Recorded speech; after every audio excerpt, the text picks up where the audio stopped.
सतनाम जी,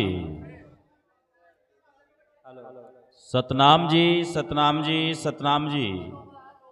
बोले संत शिरोमणि सतगुरु रविदास जी महाराज की जय। सतगुरु स्वामी ज्ञान भिक्षुक जी महाराज की जय। सतगुरु स्वामी समनदास जी महाराज की जय। सर्व संत समाज की जय। आज सतगुरु स्वामी समनदास जी महाराज के पावन प्रकट दिवस के उपलक्ष्य में ये सत्संग का आयोजन किया गया है। बड़ौत में पहली बार मुझे यहाँ आने का सौभाग्य प्राप्त हुआ है और इसका श्रेय जाता है स्वर्गीय मास्टर जी जयपाल जी और उनके परिवार को, जो गांव बासोली से हैं और जिनके सुपुत्र मास्टर प्रदीप जी, मास्टर कुलदीप जी, मास्टर राजू जी, मास्टर सुशील जी, साथ ही हमारे जो डॉक्टर साहब है राम मेहर जी, इनका विशेष आग्रह था और हमारे जो गुरु रविदास आश्रम गुरुगद्दी ऊन के महासचिव है आदरणीय गुरुचरण कटारिया जी, इन्होंने कई बार चर्चा की और कुलदीप जी से भी कुछ समय पहले करनाल इनके आवास पर भेंट हुई थी। जैसे ही आप सबका प्रेम और उस प्रेम के बंधन की वजह से अंदर से फिर लगा कि हाँ मुझे जाना चाहिए। एक बार तो डॉक्टर साहब को मैंने कहा जी मुश्किल सा लग रहा है कुछ क्योंकि इस महीने में 30 दिन में और 50 कार्यक्रम हैं तो समस्या हो जाएगी। आज का एक कार्यक्रम परिवार की ओर से सतगुरु स्वामी समनदास जी महाराज के पावन प्रकट दिवस के उपलक्ष्य में रखा गया है। जिस मनोकामना को लेकर, जिस ध्येय को लेकर यह आयोजन किया है, सतगुरु मालिक परिवार की मनोकामना पूरी करे। और आज के इस कार्यक्रम में जो यहाँ पर पधारे हैं अखिल भारतीय संत शिरोमणि सतगुरु रविदास मिशन के उपाध्यक्ष महात्मा सतवीरदास जी और गुरु रविदास आश्रम गुरुगद्दी ऊन के उपाध्यक्ष महात्मा जगतदास जी और मिशन के राष्ट्रीय संचालक महात्मा ब्रजपाल दास जी मौजूद है यहाँ पर। साथ ही दोनों जन्म स्थान सतगुरु ज्ञान भिक्षुक जी महाराज के जन्म स्थान से महात्मा ईश्वरदास जी हमारे बीच उपस्थित हैं, जो अखिल भारतीय संत शिरोमणि सतगुरु रविदास मिशन के संस्थापक सदस्य भी हैं। और साथ ही सतगुरु स्वामी समनदास जी महाराज के जन्म स्थान आश्रम से महात्मा सतपाल दास जी यहाँ पर मौजूद हैं और वरिष्ठ समाज सेवी एसपी चमार साहब, जिनको जैसे ही मालूम हुआ भेंट करनी थी, कुछ वार्ता करनी थी, तो मैंने कहा कि साहब मैं यहाँ बड़ौत में आऊँगा 20 तारीख को। तो आपस में वार्ता हुई और बातचीत के दौरान यहाँ मिलने का समय के साथ में सत्संग भी हो जाएगा और वार्ता भी हो जाएगी, तो आपका भी बहुत बहुत धन्यवाद है। साथ ही महात्मा नेपाल दास जी, जिन्होंने काफ़ी समय सतगुरु महाराज के चरणों में दिया है, और मिशन के जो वरिष्ठ प्रचारक हैं, जिन्होंने उस समय जब कोई धुनों के विषय में हमारे मिशन में नहीं जानता था, प्रचार के इतने साधन नहीं थे, बहुत कठिन परिस्थितियां थी उस दौरान, तब से सतगुरु मालिक के प्रचार प्रसार को जो बुलंदियों तक ले जाने में सहयोग जिन्होंने किया है, महात्मा सुभाष दास जी वो भी यहाँ पे मौजूद हैं, और महात्मा चंद्र दास जी जो बुजुर्ग है और उस स्थान पर सेवा कर रहे हैं, उस आश्रम पर जहाँ सतगुरु स्वामी समनदास जी महाराज ने काफ़ी समय दिया कि तपस्याएं भी की हैं। और जितने भी हमारे महात्मा गण हैं सभी को मैं बंदगी करता हूँ, सभी को नमन वंदन करता हूँ। साथ ही इस कार्यक्रम में मौजूद मातृशक्ति, मेरी बहनें, भाई बुजुर्ग, युवा साथियों, आप सभी को भी अभिवादन करता हूं। मेरा अभिवादन स्वीकार कीजिए। सतनाम जी, सतनाम जी।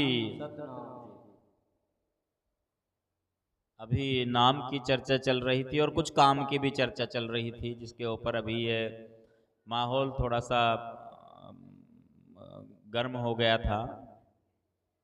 एक कहानी सुनाई थी अभी 2-3 दिन पहले मैंने एक कार्यक्रम में, वो दोहरा रहा हूं आपके बीच में। अभी जैसे मेरे बड़े भाई महात्मा सतबीर दास जी ने अपना भाव रखा, ये भाव की बात है कि उनका भाव था ये, और भाव की बात ये भी है, फिर नियम एक पे ही लागू क्यों हो रहा भाई?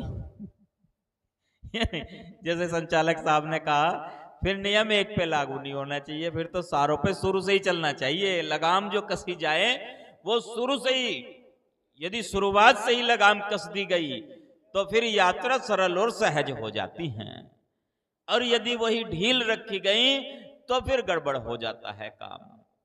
पुराने जमाने में जब कम पढ़े लिखे लोग होते थे, उस समय में एक आदमी ने अंग्रेजी के 4 शब्द याद किए, यस, नो, वेरी गुड और थैंक यू। 4 शब्द याद कर लिए अंग्रेजी के। गांव बस्ती में उसे लोग सोचने लगे अंग्रेज है भाई, बहुत पढ़ा लिखा है, कोई भी बात हो उसी से सलाह लेने लगे। एक दिन वो यात्रा कर रहा था ट्रेन में, रेलगाड़ी में, और किसी की अटैचिक हो गई, और जिसकी अटैचिक हो गई थी वो हष्ट-पुष्ट आदमी, बहुत मजबूत, देखने में डील डोल ठीक ठाक था उसका, सबसे पूछता फिर रहा है वो। अब नंबर आ गया, सतनाम जी, सतनाम जी, नंबर आ गया उनका भी, अंग्रेज साहब का। अब जैसे ही अंग्रेज साहब का नंबर आया, उससे भी पूछ लिया, सतनाम जी, सतनाम जी, अटैची देखी भाई मेरी? उसने कहा यस। अच्छा, अब अंग्रेजी तो बोलनी थी। उसने दोबारा पूछा, यस मतलब हाँ, दे दो फिर। तुरंत दूसरा शब्द पढ़ दिया उसने, नो, दूंगा नहीं भाई। बड़ा बुरा लगा, आपका कोई सामान जिसमें कीमती वस्तु रखी हो और कोई कहे हाँ देखी मैंने, और वो मांगने लगे, आप मना कर दो कि ना तो दूंगा ना बताऊंगा, आपको कैसा लगेगा? गड़बड़ लगेगा ना। फिर क्या था? उसने भी कहा थप्पड़ मारूंगा बहुत जोर जोर से। सोचा तीसरा शब्द पढ़ दूं, कहने लगा वेरी गुड, कि बहुत अच्छे। बड़ा गुस्सा आ गया कि कितना बदतमीज आदमी है, सामान देने से तो मना कर रहा है और कैसी कैसी बातें कर रहा है। उसने पकड़कर और 2-4 इधर लगाए, 2-4 इधर लगाए, मुंह लाल कर दिया। मुंह तो लाल हो ही गया, सोचा चौथा शब्द भी बोल दो, कहने लगा थैंक यू, थैंक यू।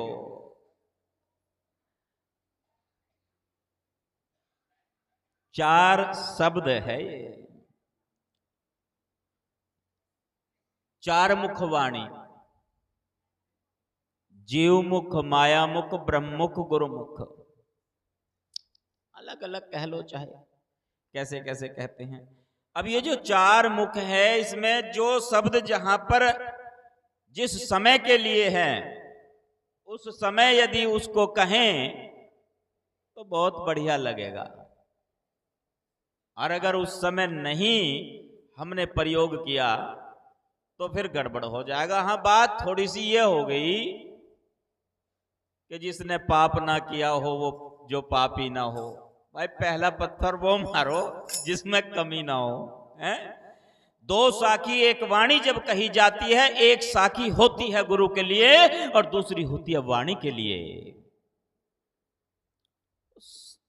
एक चावल उठा करके देख लो, पता चल जाता है कि हाँ हमारा ये जो भोजन है पक करके तैयार हो गया है।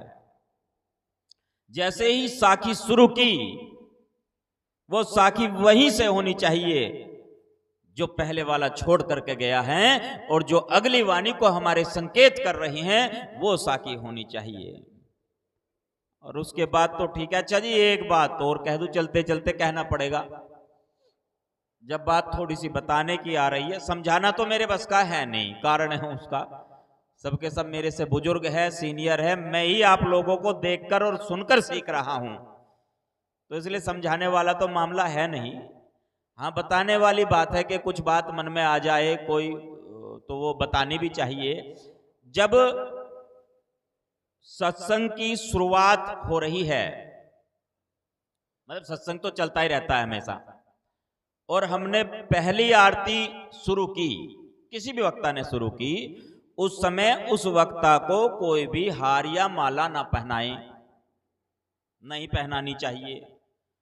वही वक्ता, उसी वक्ता का हमने मान सम्मान करना है। जब वो आरती पूरी हो जाएगी और वो वाणी लगाएगा अपनी, उस समय उसका मान सम्मान करें। जैसे राष्ट्रगान होता है, और राष्ट्रगान में सदैव एक मुद्रा होती है। यही जो प्रथम आरती है और जो पूर्णाहुति की, सत्संग की विश्रांति की आरती है, उस समय ऐसा भाव होना चाहिए कि आराम से बैठे अपनी अपनी जगह पर। और जब आरती चल रही है, जो भोग की आरती चल रही है, भोग की आरती के समय तो जो जहां पर है वहीं पर रुक जाना चाहिए, उसको बंदगी करने भी नहीं आना चाहिए। जब आरती पूर्ण हो जाए उसके बाद बंदगी करने के लिए आए, ये भी बहुत ही आवश्यक है। इससे भी पता चलता है कि हाँ, हमने कुछ सीखा है।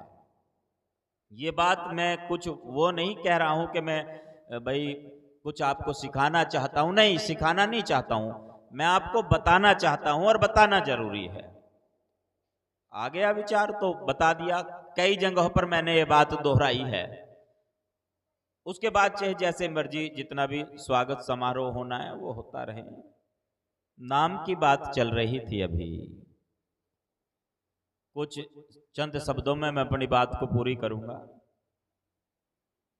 सतगुरु रविदास जी महाराज की मुखारबिंद वाणी है, अमृत वाणी का शब्द है एक, चमरठा गांठ न जनही, लोग गठावे पनही, आर नहीं जे तोपू, नहीं रामबी ठाऊं रोपू, लोग गठ गठ खरा बिगूचा, हाउ बिन गठ जाए पहुंचा, रविदास जपै राम नामा, मोहे जमसो नाही कामा। चमरठा गांठ ना जनही, सतगुरु रविदास जी महाराज फरमाते हैं कि मुझे चमड़े को गांठना नहीं आता, और ये लोग मेरे पास जोड़े पनही कहते हैं जूते को, जूती होती थी ना वो, उसको कहते पनही, वो गठवाने के लिए आते हैं, मुझे गांठना नहीं आता इनको। आर नहीं जे तोपू, मेरे पास वो झूठ की आर नहीं है जो इस पे सिलाई करेगी। आज के समय में झूठ की आर से ही तो सिलाई हो रही है। झूठ बोल बोल कर आपस में संबंध बनाए जा रहे हैं, झूठ बोल बोल कर रिश्ते नाते कराए जा रहे हैं, और जिसका ना होता हो उसके बारे में भी हो जाता है काम। फिर चलो जी सिलाई कर दी, हो गया काम, फिर बाद में पोल खुलती है, अच्छा मामला तो कुछ और था। आर नहीं जे तो, सतगुरु रविदास जी महाराज फरमाते मेरे पास वो सुई नहीं है, झूठ की सुई, और ईर्ष्या की राम भी नहीं है, नहीं राम भी ठाऊं रोपू, ईर्ष्या वाली राम भी नहीं है जो इसको कुतरेगी, जो इसको काटेगी, जो इसके टुकड़े करेंगी, जो अलग कर देंगी समाज को, ऐसी राम भी मेरे पास नहीं है। मेरे पास क्या है? प्रेम की डोर है, प्रेम का टांका लगाता हूं मैं, और वो टांका फिर टूटता नहीं है।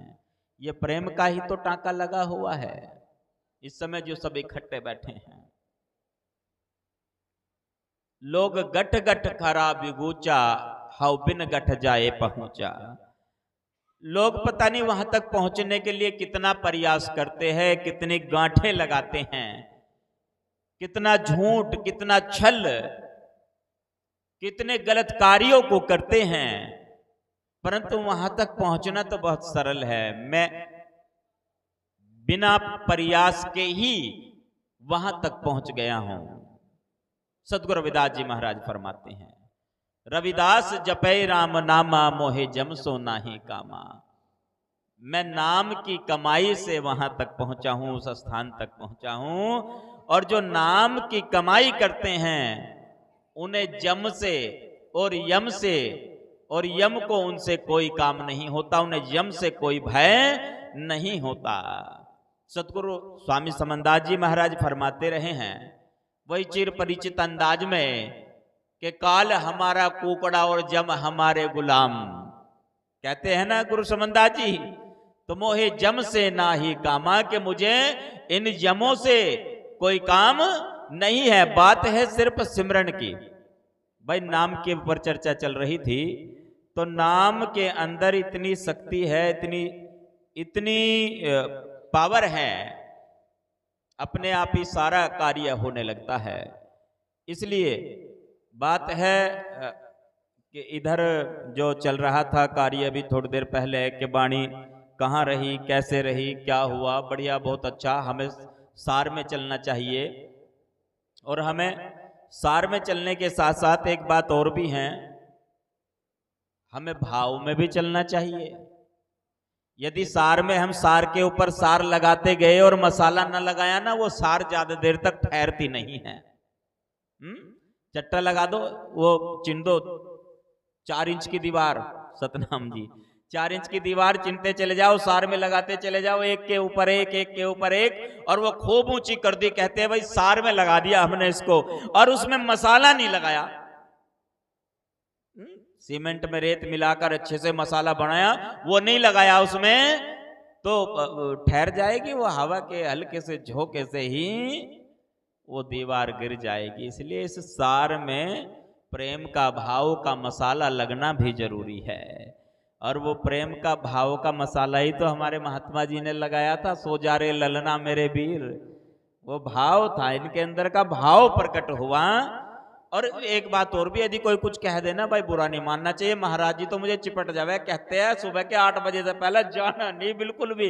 ये इनका प्रेम झलकता है हृदय से, जो ये प्रेम करते हैं मेरे से, वो प्रेम बाहर आ जाता है और मुझे बड़ा अच्छा लगता है। मगर भाई महाराज जी को बहुत ज्यादा प्रेम है मेरे से, और वास्तव में दिखावा नहीं करते। ये महात्मा ऐसे हैं हमारे सतबीर दास जी, के दिखावे से बाहर है, अंदर से भी वही है और बाहर से भी वही है।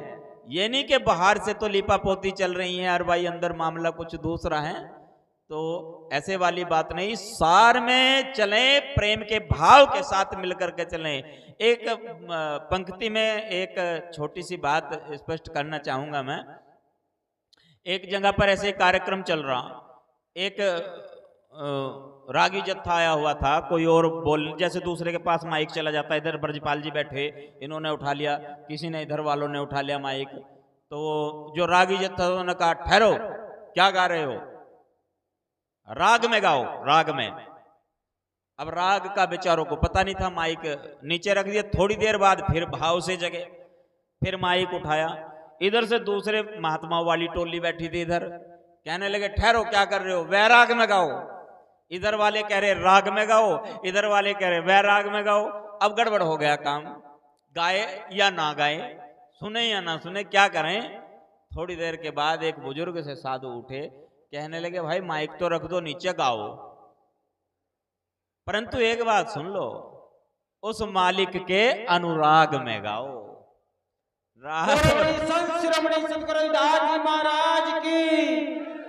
राग और वैराग तो है ही, पर उसके अनुराग में गाओ, और उसके अनुराग में उनके प्रति निकला हुआ प्रत्येक शब्द, उससे क्या होता है फिर, वो तो बस अपने आप ही भाव प्रकट होते हैं। रविदास भाषा प्रेम की जान सके ना कोई, जिह्वा तो कुछ ना कहे नैन देते हैं रोए। वो उनका वैराग्य तो ऐसा होता है, उनका अनुराग तो ऐसा होता है, तो भाव हृदय में प्रकट होने चाहिए, वो भाव बहने भी चाहिए, बाहर झलकने भी चाहिए, छलकने भी चाहिए। ऐसा जो है संतों गुरुओं का आदेश और उपदेश है।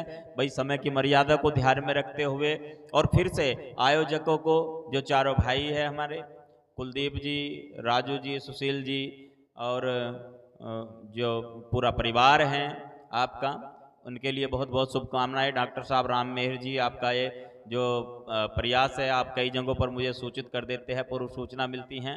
आप सबके लिए, जितने भी श्रद्धालु भक्तगण बैठे हैं, माताएं बहनें बैठी हैं, सबके सेहत स्वास्थ्य परिवार के लिए गुरु महाराज से अरदास विनती करता हूं और इन शब्दों के साथ रजा चाहता हूं एक निमंत्रण के साथ में अखिल भारतीय संत शिरोमणि सतगुरु रविदास मिशन गुरु गद्दी ऊन के साथ पूरे भारतवर्ष में 150 आश्रमों के संस्थापक सतगुरु स्वामी समनदास जी महाराज के पूज्य गुरुदेव सतगुरु ज्ञान भिक्षुक जी महाराज के 173वें पावन प्रकट दिवस के उपलक्ष्य में 27 अक्टूबर की रात्रि में गुरु गद्दी ऊन में एक भव्य सत्संग का आयोजन होने जा रहा है। आप सभी सादर आमंत्रित है, सभी ने अपनी हाजिरी लगानी है, गुरु दरबार में पहुंचना है जी। इसी संदेश के इसी निमंत्रण के साथ बहुत बहुत धन्यवाद आप सबका। आपने निमंत्रण स्वीकार कर लिया हो तो हाथ उठा करके जय घोष बुलंद करेंगे।